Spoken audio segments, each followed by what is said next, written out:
First started Fall Out Boy, kind of just on a whim. It was not a joke in a comical way, but more of a just, hey, let's goof around and do this thing, because it's just fun to do. And it was music that we actually had fun playing. I think a 15-year-old me would look at me and be like, oh, that motherfucker got old.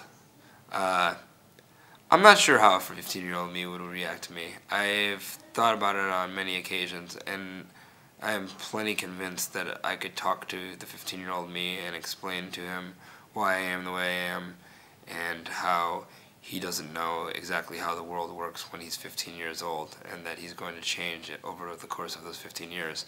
And then I hope that a 45-year-old me will be able to do the same thing to me now.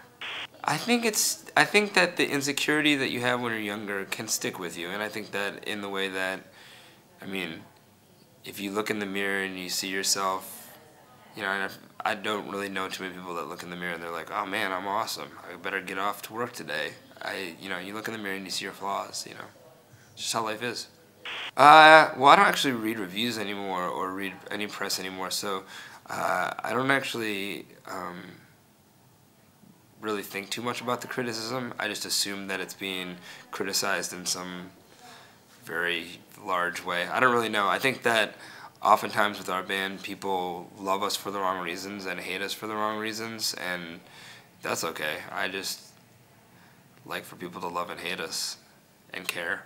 The worst thing that's ever happened to me on stage probably was when Joe hit me in the face with his guitar and I had to get 4 stitches over my eye.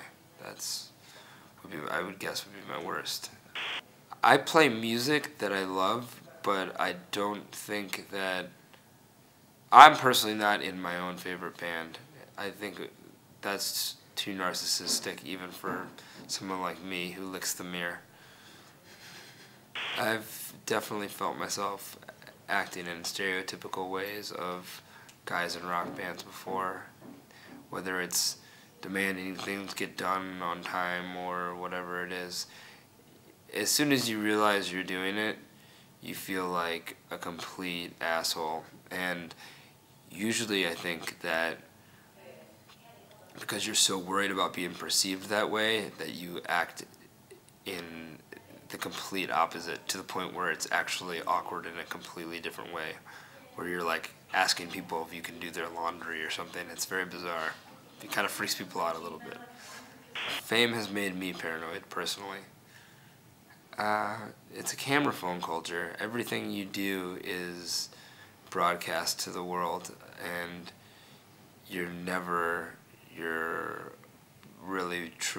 feel like you're never truly by yourself.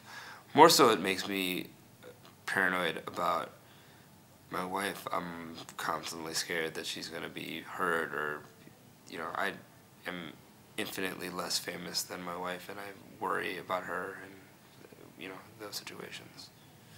If anything, I want to be remembered for my loyalty. I will definitely go down with the ship.